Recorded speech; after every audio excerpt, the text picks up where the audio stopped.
Hey, call me Shape. And today I'm reacting to a video titled, Cheyenne Bryant is pregnant, but not a wife. Let's get right into it. When I decide at 42 to be a mother.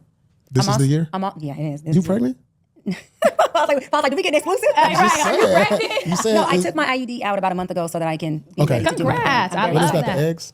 The IUD is like, You took the eggs out? No. And freeze them? no, the That's not IUD that? is a birth control method that you put inside of your vagina. I wish I had a pillow. I would launch you right at your head. No, I didn't know. I didn't know. I mean, I know. The eggs is crazy, but Well, no. you freeze the eggs. Yeah, you do that, but I that's not didn't know what if that was the what it's called. No, I know. The IUD is a little T that looks like this. It's smaller than this. It goes inside the woman's cervix to stop the sperm from fertilizing the egg.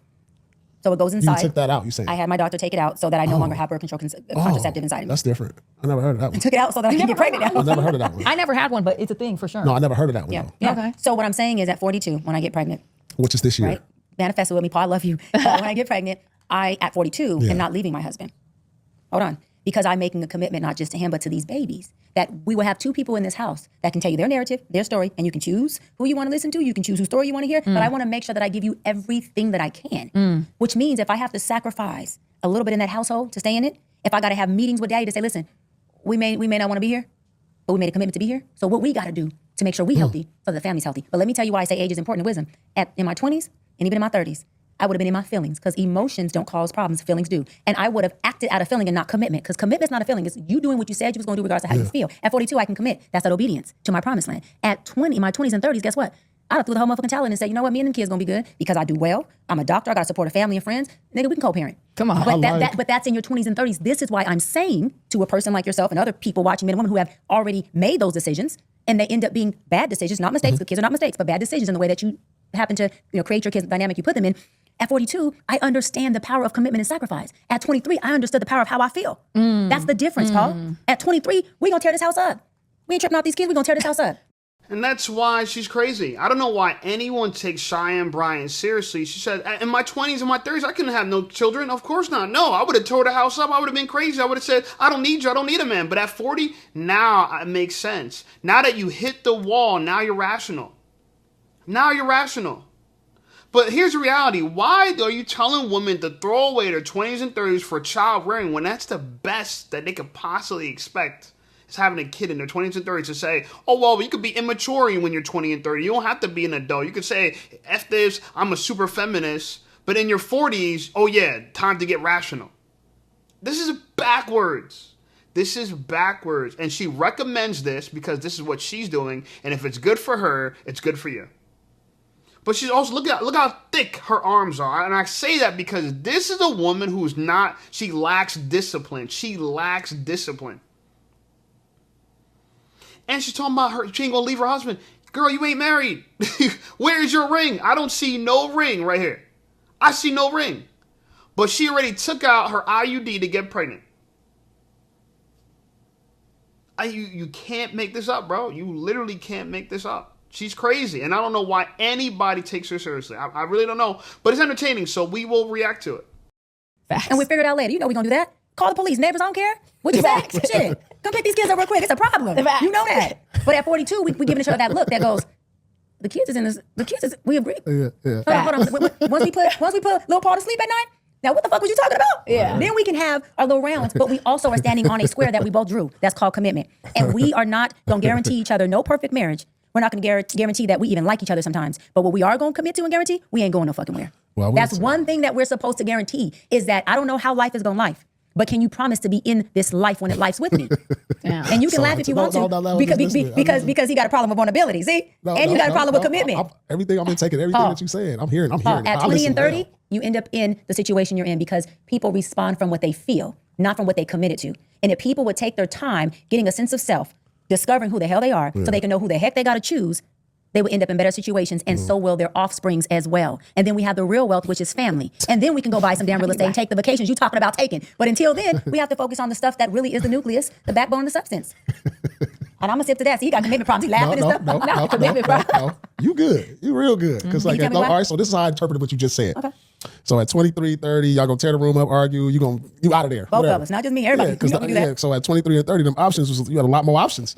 Now at 42, them options then slimmed up. So yeah, of course you ain't going nowhere. That ain't it. Now you know what? No, that's what you just said. No, that's not what I said. It's But so many that's not what I words. said. She But said, I ain't going nowhere that's at not what I 42. said. But he's making a good point. For some people who get of age, Yeah. She their wanted to options put can up with become more. slim. Can become slim. But I can say this: it's usually the man who gets up in age, and he realizes that his options have become slim. So now he wants to marry after he's already created broken homes, broken houses, baby mamas, had multiple kids. Hold on, and he don't got his contract no more. So the money looking a little funny. So he got to make sure that he cashes out while he can and get him the closest thing to what he considers a modern day baddie, who is nowhere in comparison to the old school baddies he used to be able to get when he was in his prime. Now for women who are educated, women who are still beautiful, women who are still keeping themselves That's a good up one. physically, mentally, emotionally, and spiritually, they just get better with time. And they become a demand, not just only for older men, but for the younger men. And so the women who keep themselves up in that capacity actually end up having more of abundance of options than they did when they were young.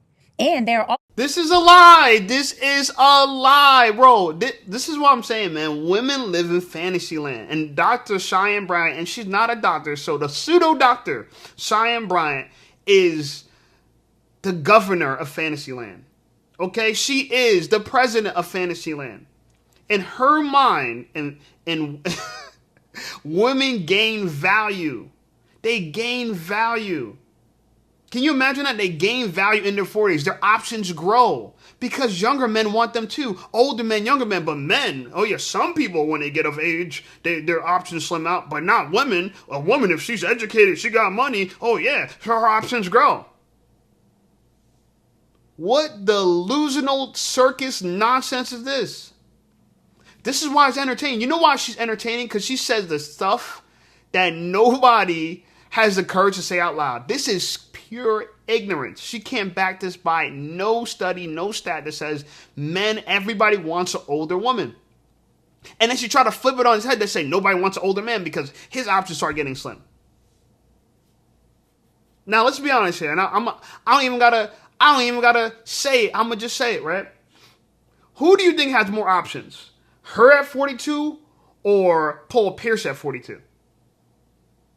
She thinks her options are growing.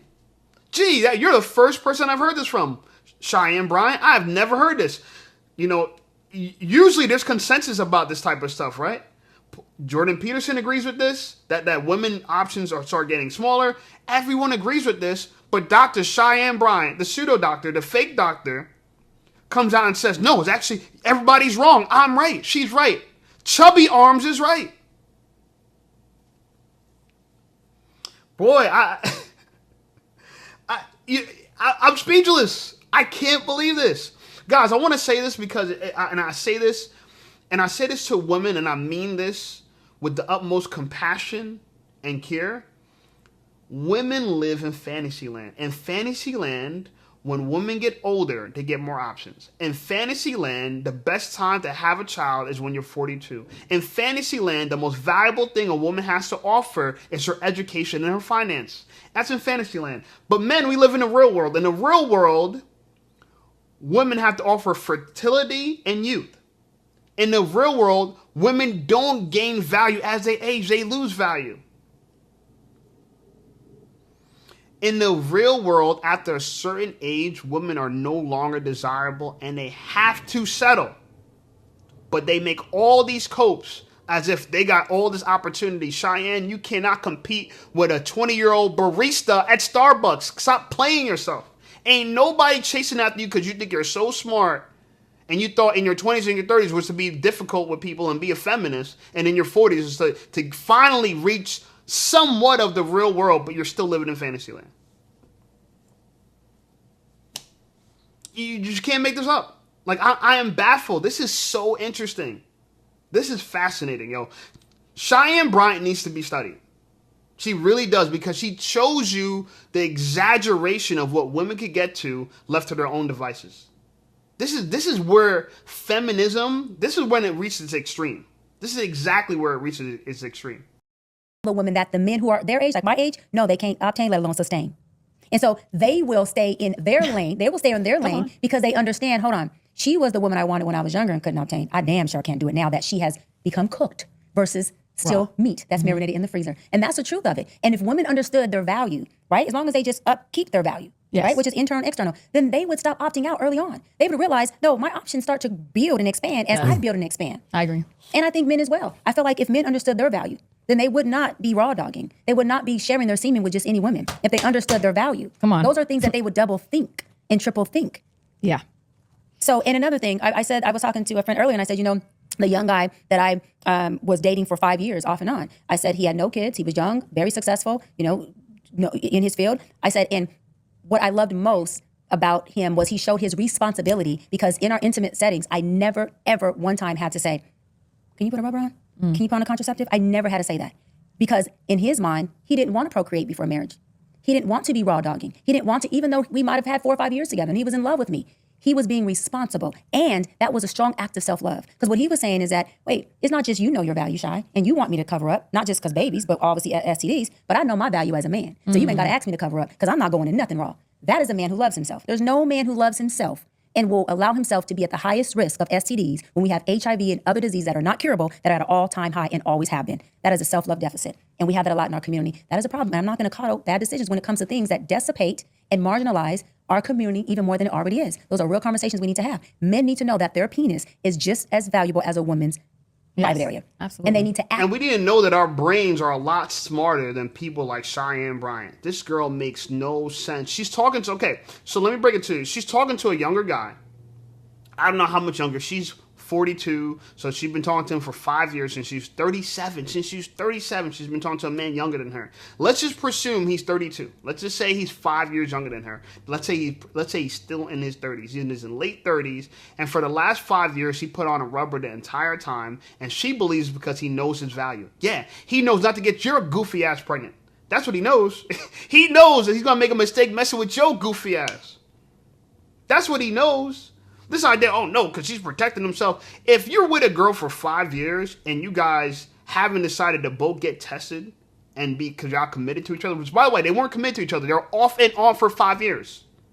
Again, the fantasy land version of that for her is that, oh yeah, we're off and on. The reality of it is, the real world reality of that is that he was smashing her and other girls, and so he kept the condom on because he didn't know if her goofy ass, who's possibly smashing other men too, would get him an STD. That's why. Not because he values the seat so much. Y'all weren't in a serious relationship. And now this is the man you want to have a kid with, the man who you've been off and on. You couldn't even commit to from the first time y'all started talking to each other. You had to be off and on, sleeping with other people. Now you want to have a kid by him, and you still don't have a ring on your finger? And this is the lady we going to take advice from? I feel for our women. Y'all feel for modern women. I do, because this is crazy. This is crazy. If anyone believes that she has any value to offer, please step forward. Step into the front of the congregation, because I don't see it. I'm going to leave this part. Now, I skimmed through this interview, and there's parts that I want to get to because it's a lengthy interview, so I'm going to tag the link into the description. You guys can check it out. Shout out to The Truth After Dark with Paul Pierce. By the way, Paul Pierce walks back a lot of the things he was saying when he called his co-host cooked.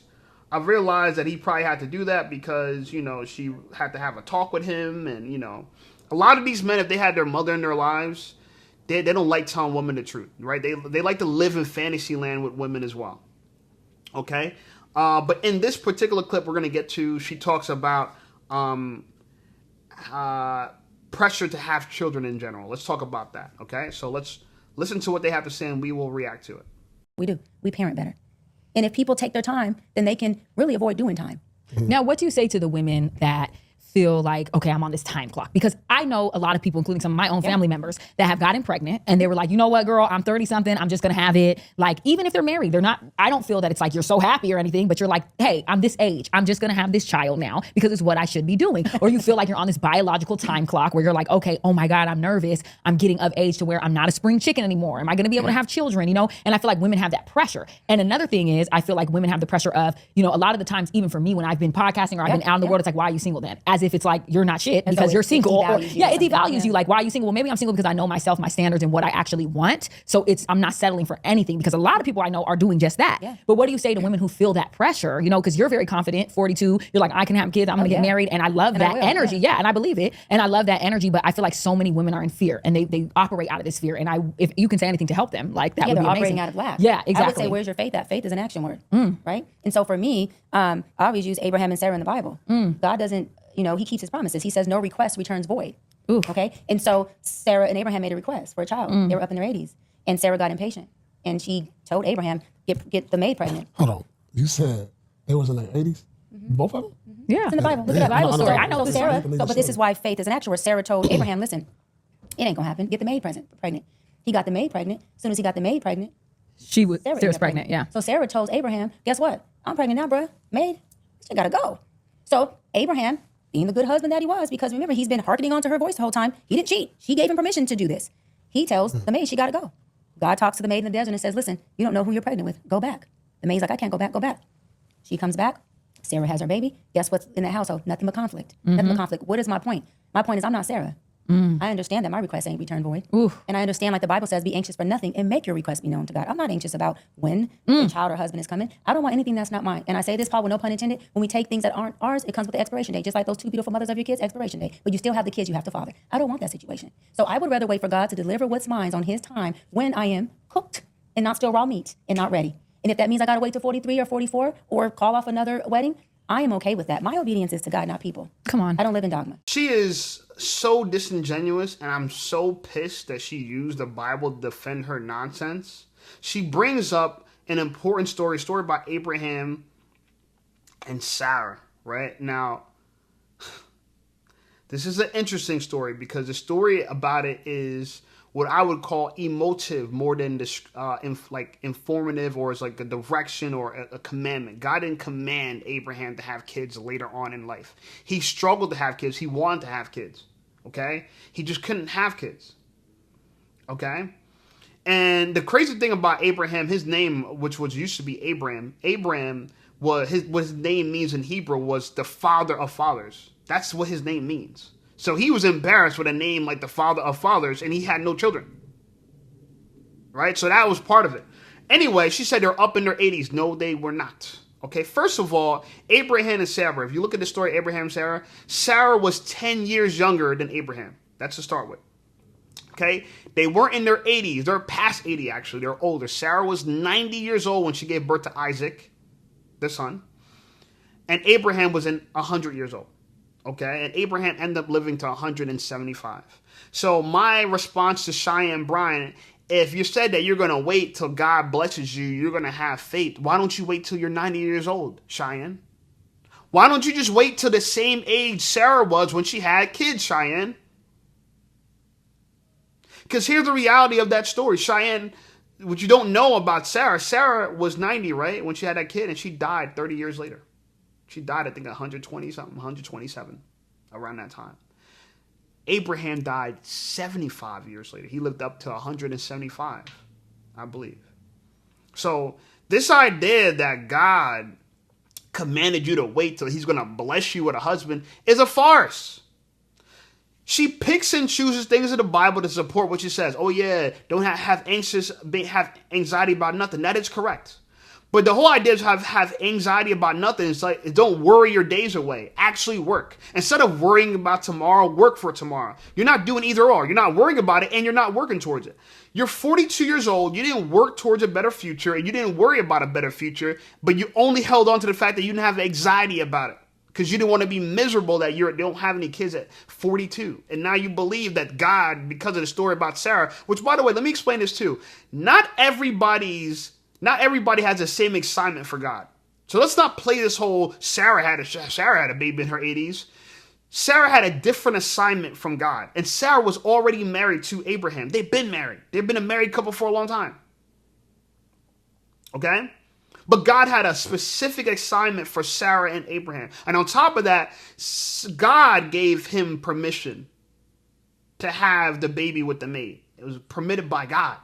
Just like that, Sarah. I mean, all these things that she's saying, she's butchering the Bible, and I understand why she's doing it. She's doing it so she could use it to her advantage. She's not taking it as for what it really means. She's not relying on theologians.